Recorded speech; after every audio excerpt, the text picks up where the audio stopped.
this has to be a matchup opponent. I can't believe this game will not go down to late in the fourth quarter. Yeah, I'm a little bit less enthused about Illinois' win at Duke based on the fact that Duke lost to Tulane in a game that Tulane handled them pretty readily, I thought, last week. But I understand what you're saying. I also think it becomes kind of a prove-it game for Indiana. One of the things that stood out to me when we were there for camp was I thought they were really coming in with a chip on their shoulder into this season, feeling like people had talked down about them last year and didn't respect the road that they traveled because they didn't beat a ranked team. And that was kind of the one thing last year where if you say it calls what happened into question. Again, I believe they fully deserve to be in the playoff. There were some nationally who didn't. How important do you think it is for them to handle a game like this at home and to do something, again, they didn't do last season and haven't done it years, and that's beat a ranked team? Well, I think there's two sides to it. I mean, if they beat Illinois, it's going to be really impressive, and it's going to put all the weak non-conference to bed, and it's going to start being a little bit more than this just wasn't a one-year deal. I do think there's that element of it. But, you know, let's see how it plays out. Whether they win or both these teams nowadays could still make the playoffs, whether they win or lose this game. I think people look at Indiana saying this would really be a defining moment that last year wasn't a one-year deal. Yep. And my guess is Coach Cignetti has motivated his team with that in mind. I agree with you. It's certainly, from Illinois' perspective, Illinois has the much easier road, at least on paper, than Indiana does. I mean, if Illinois gets this win, they are really sitting pretty for the playoff. Indiana has some more challenging games here coming up ahead, kind of a little different than what the narrative was around their schedule last year. But again, just a huge game for both these teams. And it has been a long, long, long time since we've been able to say something like that. So that is one of the games. It's going to be a big measuring stick game. I think the other big measuring stick game is Michigan against Nebraska. Two young quarterbacks going head-to-head. You got the sophomore Dylan Raiola for the Huskers, freshman Bryce Underwood for the Wolverines. You see the numbers so far. Raiola far more accurate. Remember, Underwood had the tough outing against Oklahoma. A week ago, the rushing column would have read -6 for Underwood, but he had a huge day with his legs against Central Michigan. Between them, just one interception. It was thrown by Underwood last week. So as you break these two teams down, Jerry, what separates them in your mind?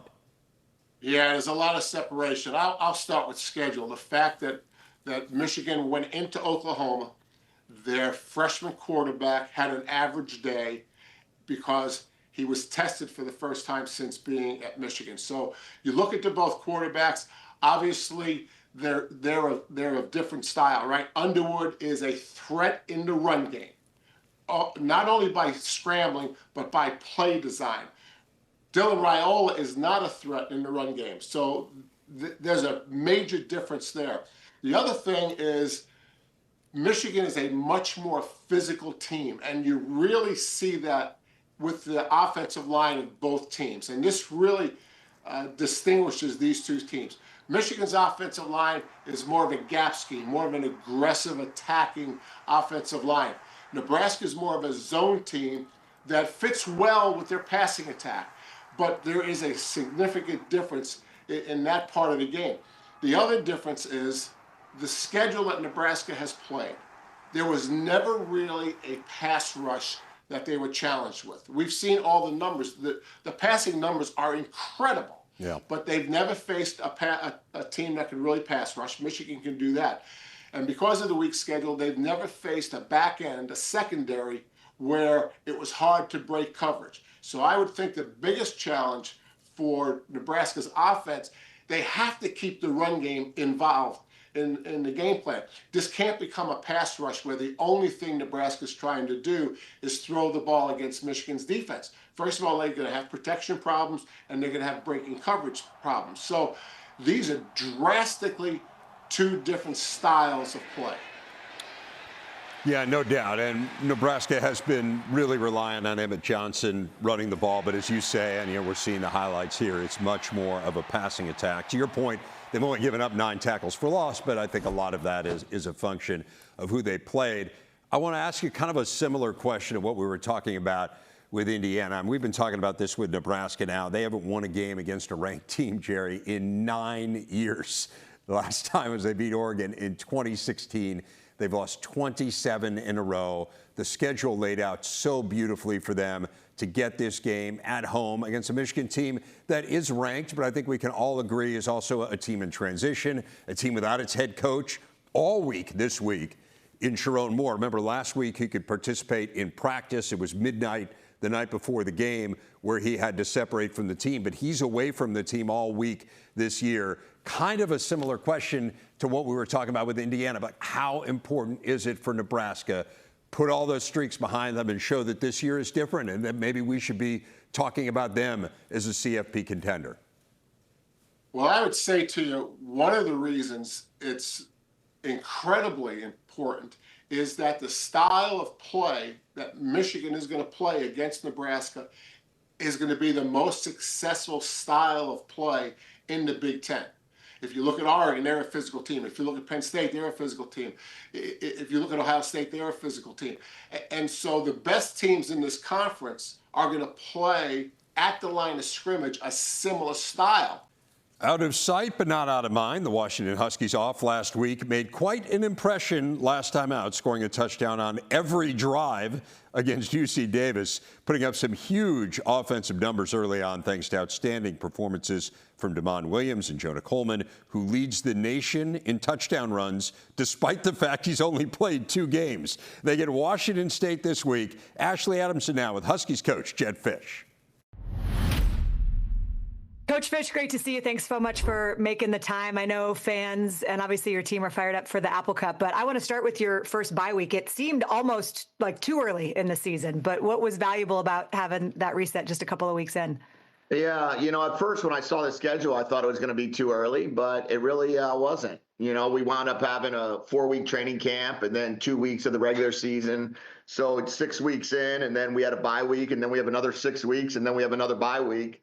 And then, kind of another 6 weeks. So I kind of like how it's going, when I looked at it. And our guys had a nice little reset after 6 weeks. We took a few days off Friday and Saturday and got back at it. And obviously we had 2 weeks to prepare for a big rivalry game. It's always nice when the schedule is better than you think it's going to be, certainly. And I know you don't have a ton of film to dissect, but with 2 games behind you, what has been the most encouraging thing you've seen so far with this group? We're playing pretty good. We played the last 6 quarters on offense at a really, really high level. I think we've scored every drive that we've had the ball, and we've had, I think, 14 out of 15 touchdowns. So I'm excited about that. I'm excited about defensively. We've had 10 3-and-outs out of 19 drives against us. We've taken the ball away twice.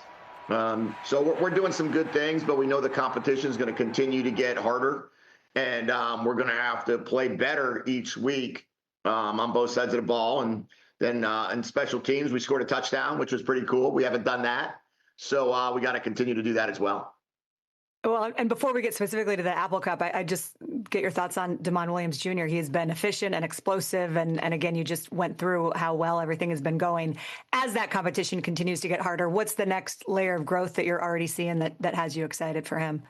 Yeah, D is he's playing at a really high level, and you're kind of looking at how he's played the last 4 quarters of last season into these 8 quarters now.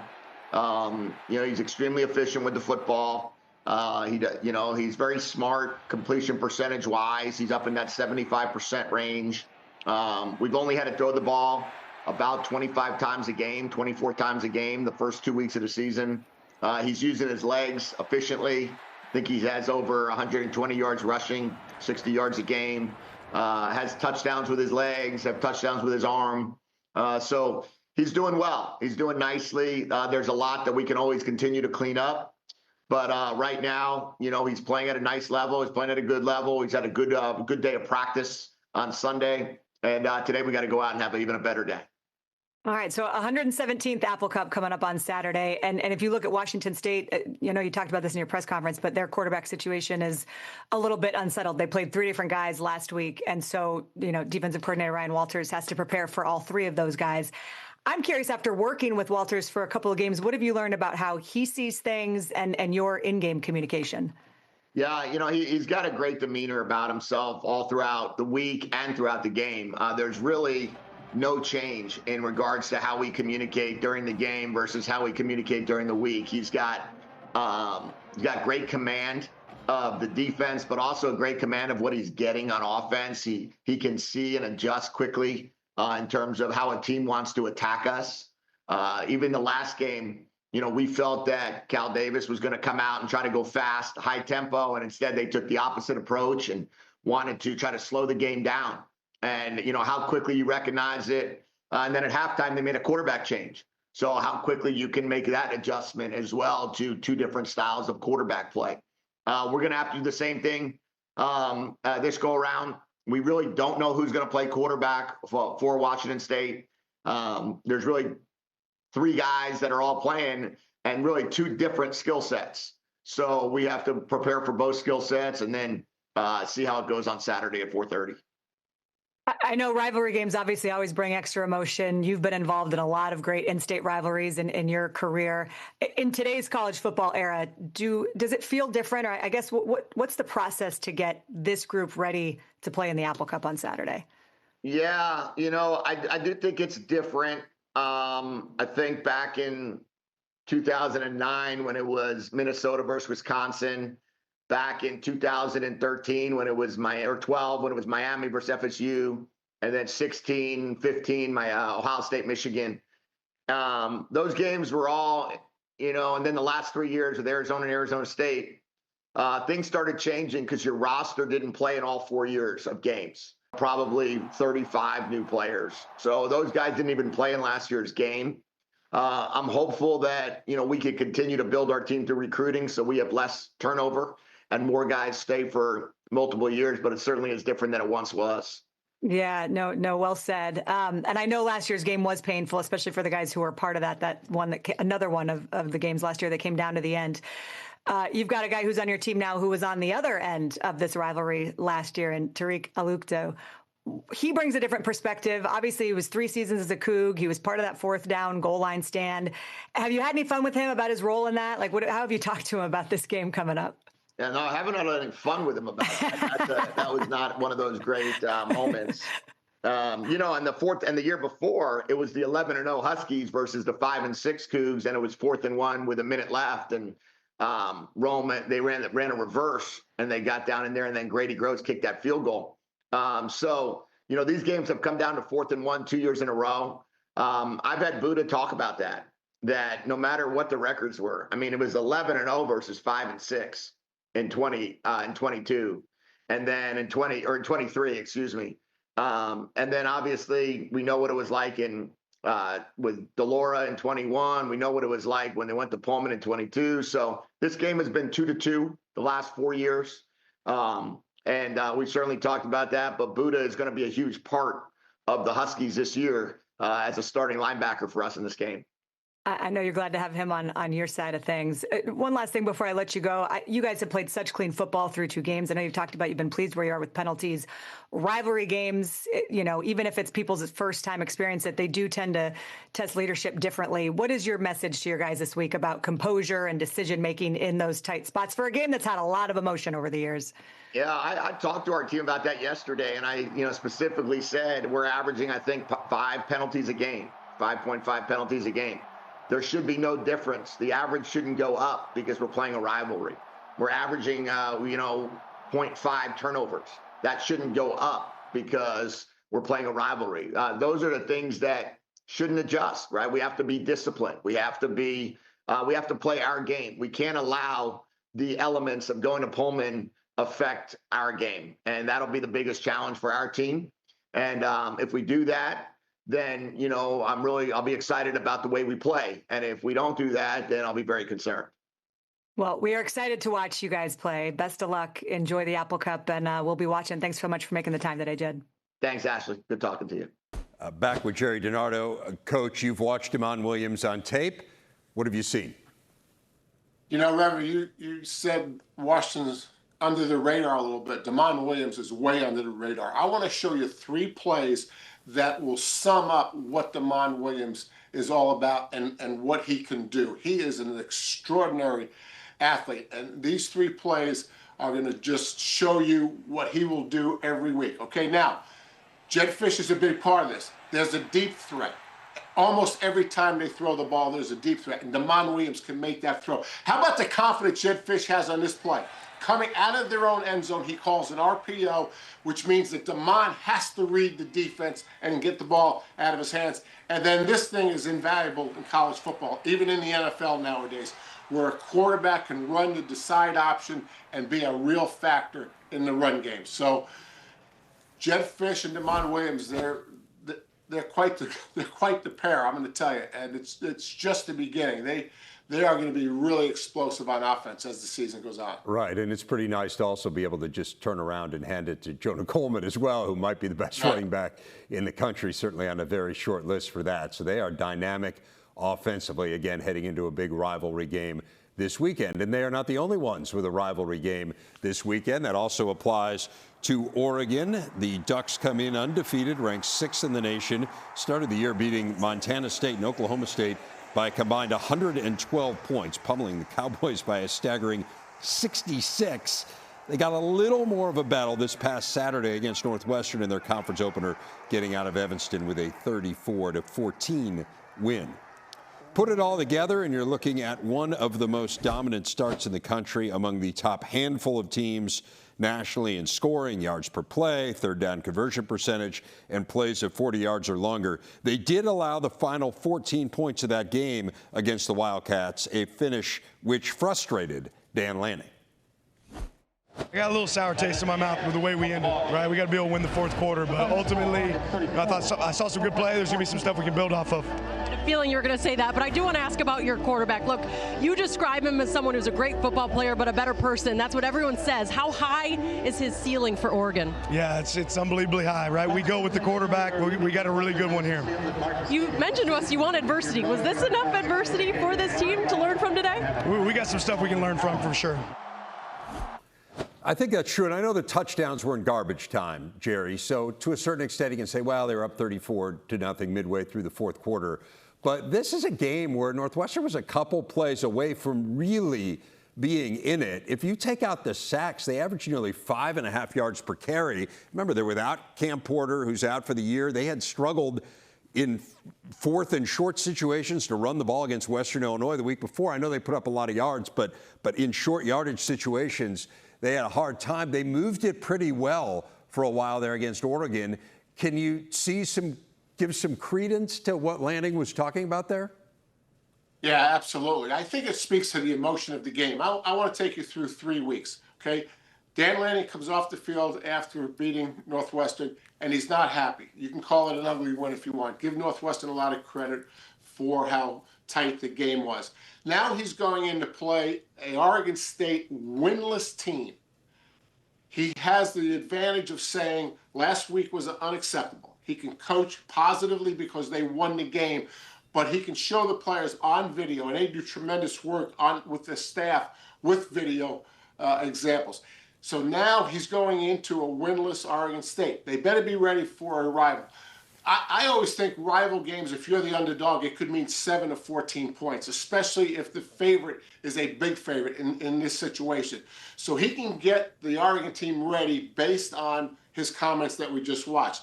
And the 3rd week is he does that before he goes to Penn State to play in the whiteout game.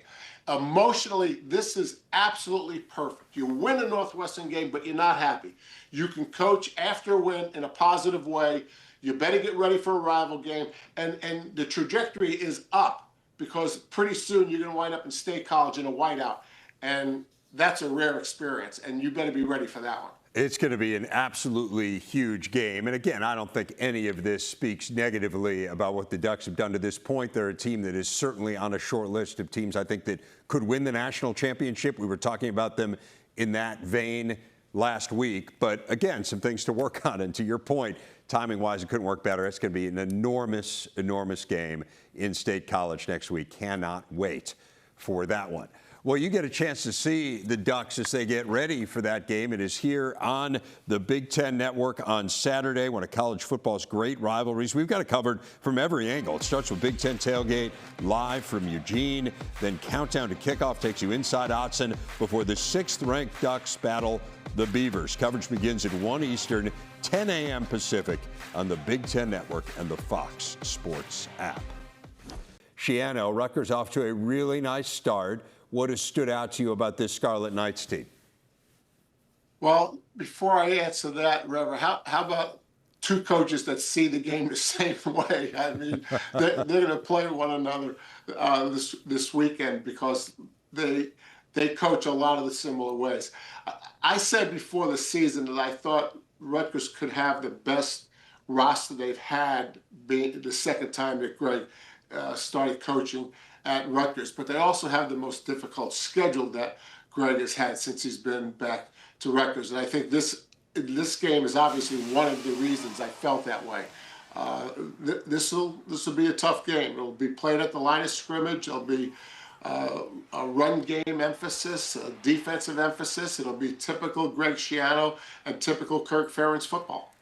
I think one of the things that really stands out to me, Coach, is, and I hear everything you're saying about Rutgers and line of scrimmage team, and that's when Greg Schiano's at his best. And last year we saw Kyle Monangai, and there were few teams in the country that were as reliant on one back as Rutgers was on Kyle Monangai. But, man, this is a really different team this year. That wide receiver group is fabulous. Ethan Kaliakmanis, I mean, his completion percentage is up nearly 20 percentage points over where it was a season ago. Again, I know it's early, competition, all that stuff, but this is a different Rutgers offense. It seems to me to be one that's premised more on the pass game. What does that say to you about Schiano, that he's been able to adapt so significantly and really alter the way they play in the course of just 1 year?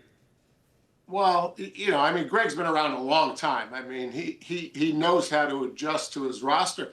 But you know what, Rev? If you think about the entire conference, I mean, as I'm getting ready to prep for these games, where are the dominant tailbacks? I mean, it seems like it's a different year. And if we look at all 18 schools, how many are based on a dominant tailback, as they have in the recent past? Ohio State, no. Michigan, no so far.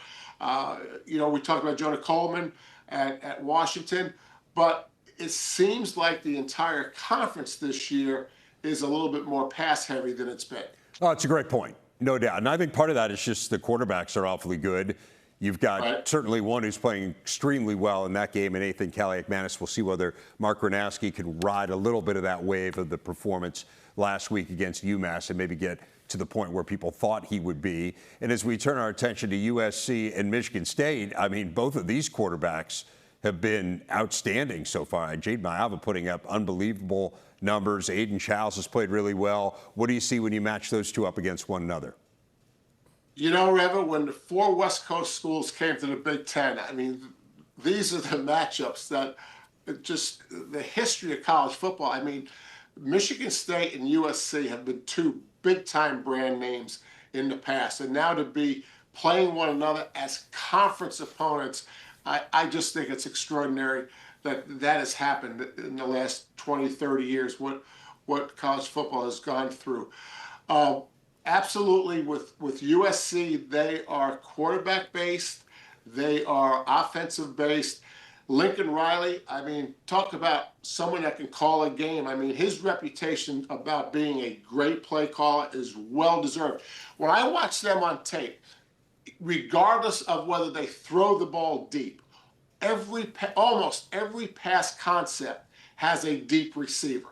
There's very few concepts that don't have a deep receiver. Now, we're seeing them throwing to the wide receiver, the deep wide receiver here, but there's also a bunch of video where there's a deep wide receiver and then not throwing it to him. And nowadays in college football, I think those are the most difficult passing attacks to defend, and Lincoln Riley has got it down to a science. And Maava's playing really well. Maava is a threat in the run game, especially in the red zone. So Joe Rossi, defensive coordinator at Michigan State, defending Lincoln Riley's offense. You want to talk about an X and O matchup. I think these two coaches are going to have a very difficult time trying to attack one another. And then you look at Aiden Childs on the other side, and Brian Lindgren, the offensive coordinator at Michigan State. The progress Aiden Childs has made from one year to the next, being in this offense for the third year, because he came obviously with Jonathan Smith. I mean, again, we're talking about two teams that are quarterback based, and quarterbacks are playing really well. So this is, this is a game for the ages, that this is a regular season game, regardless of how they're playing at the moment, that these two historic schools are now playing in a conference game. I think it's totally cool. I think it's great as well. It's interesting you were bringing up Maava. I mean, Jerry, he is averaging 14 yards per pass attempt, not 14 yards per completion. 14 yards per pass attempt. That is such a staggeringly high number. And again, I know it's early. I know, look at who they played, although they played an improved conference team last week in Purdue. But I mean, that's like 3 yards better than anyone else in the country. And I think it points out what, if you were to try to break this game down a little bit, might be the biggest difference, which is Michigan State is struggling in pass defense. They're giving up the most passing yards of any team in the Big Ten. They're 16th in pass efficiency defense. This is a really challenging assignment for Joe Rossi to go up against this passing attack, because it obviously tries to prey on the thing that Michigan State has struggled with the most.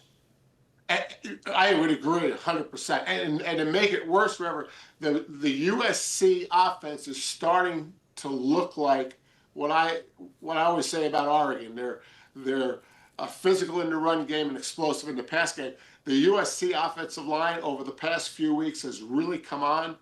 And if they can run the ball against a Joe Rossi offense, they can throw it. And so, to your point, this is going to be all that Michigan State could handle. But again, Aiden Childs is the X factor. He has to play within the system. He's old enough now, third year in the offense. If it's not there, don't try to force it. And he's also a threat in the run game. We saw him turn a couple first downs last week's game. He won the BC game under pressure in overtime. And so this Aiden Childs is a completely different person than he was a year ago. No doubt. He's really good. He led them in rushing last week. I'm not sure that's a great thing. They had an injury at running back, so we'll have to kind of keep an eye on that. What about the defense he's going up against? I mean, one of the big stories, Lincoln Riley's offense wasn't great last year. It was about as down a year as he's had as a head coach. The defense was kind of the story, and I think you can make the argument that was the better unit last year, certainly far more improved. They got dramatically better. And now Danton Lynn, it feels like they've kind of picked up where they left off. I mean, this is a challenge for Michigan State to go up against this USC. Yeah, Danton Lynn does a great job coordinating the USC defense. And again, if you look at them athletically, if you watch them on tape, they're a team that's, they're not there yet. I mean, they're just so close. And as recruiting, they're killing it in recruiting. But again, you look at the Ohio States, you look at the Oregons, you look at the Penn States, you look at the USCs. I mean, it's about depth, it's about athletic, and to your point about the defense, it's about pressure on defense. I think you're going to see Danton Lynn pressure more this year, scheme-wise, than he has in the past, and that might be the game plan against Aiden Childs. Because none of the teams that Childs has faced this year have really been pressure teams. Danton Lynn may try early in the game to see if Aiden Childs can protect, not that he can protect, that he can handle a heavy rush. He made a lot of mistakes, as we know, last year. He's made fewer this year, just one interception. Absolutely. But we'll see whether or not USC goes after him. Should be a really intriguing game. West Coast primetime, late game on Saturday night. Tomorrow, don't miss a women's soccer triple header as 8th-ranked Penn State takes on Nebraska. Number 4 UCLA clashes with Michigan State, and Illinois faces Oregon. Live coverage begins at 6 Eastern, 3 Pacific on the Big Ten Network and the Fox Sports app. Dave Refs and Jerry Donato wrapping things up here. Maryland and Wisconsin, the last game we need to dissect here. Jerry, Badgers could really use a win at home coming off the loss in Tuscaloosa. You've got a Maryland team in a familiar spot. They swept through the non-conference and now trying to prove this year will be different in conference play. What intrigues you here? I mean, if there's a definition of a matchup game, it's this one. They both need to win. As you say, Maryland's used to this. Wisconsin's 2-1. I know the fans aren't real happy. I don't know what they were expecting. Did anyone think they were going to be 3-0? Most teams in the conference, if they played Wisconsin's schedule, they would be 2-1 after 3 games. Having said that, this is the first year of Jeff Grimes' offense. He's implementing a new offense. Billy Edwards is probably not going to play. O'Neal, you know, Coach Fickle should get a lot of credit for having 2 portal quarterbacks. That's hard to do, and it's a good thing to have Danny O'Neal. On the other side, you've got Malik Washington, who is talented as Bryce Underwood or anybody else playing quarterback in this conference.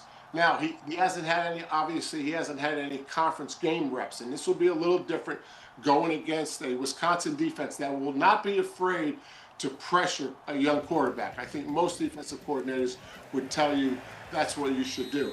But this is a matchup game. This is going to come down to coaching. Why? Because both teams are about equal in talent, and it's going to be about the scheme. It's going to be about game management. This shapes up to be a great matchup game. Looking forward to it. Coach, always fun. We will see you in here over the weekend. We got Joel Klatt and Jake Butt on the show tomorrow. See you then.